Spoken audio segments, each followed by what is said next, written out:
Hi, this is Kula. Today we will learn place value and ordering decimals. So, what are the properties of decimal?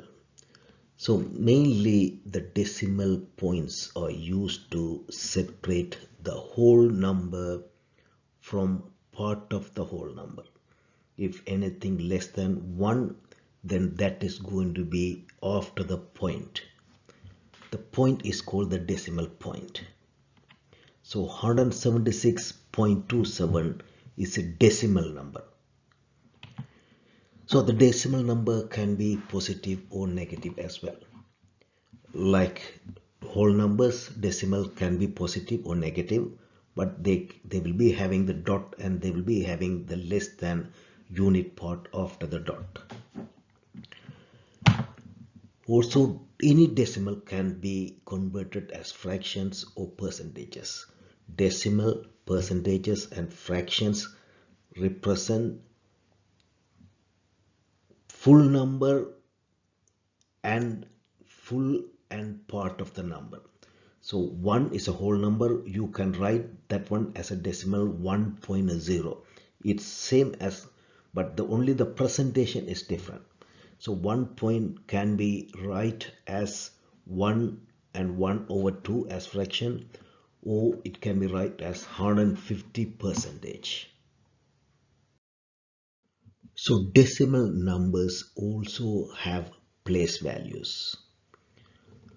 So in this example, the 42 is a whole number. Here 4 represent 4 tenths and 2 represent 2 units.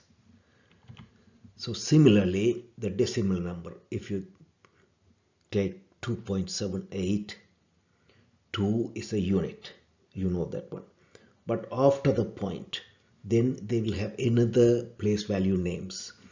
After the point, the first one is tenths, the second one is hundredths, and the third one is thousandths, and so on. So in this section, 2 is the unit that is coming before the point, but after the point, the first 7 is in the tenths position and 8 is in the hundredths position. So we can write that one as 2 and 78 hundredths, or you can write it in fraction as 2 then 78 over 100.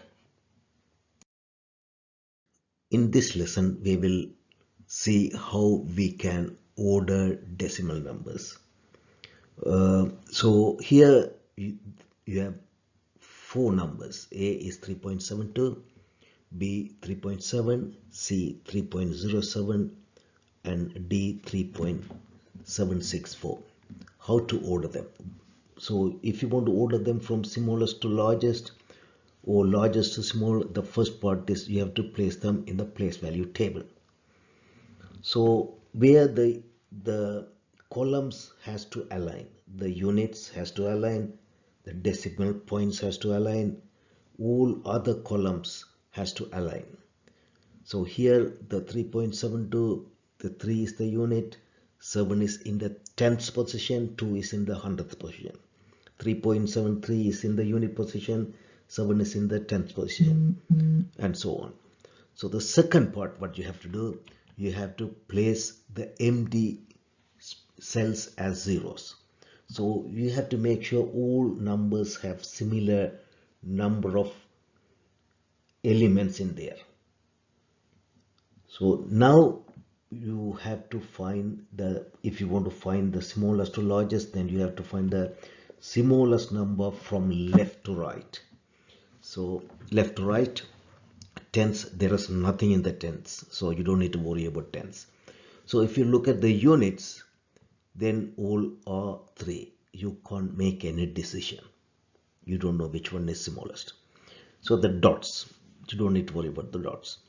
Then if you go to the tenths, then A, B and D is having 7, C is having 0. That clearly tell us that one C is the smallest. So we know that one C is smaller than A, B and D. So we can't make any other decision then C is the smallest by looking at the tens position. So now we found C is the smallest, you can cross them out. Now we need to find between A, B and D.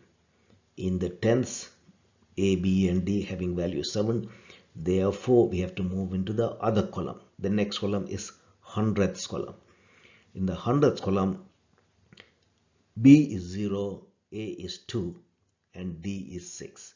Therefore B is smaller than A and D.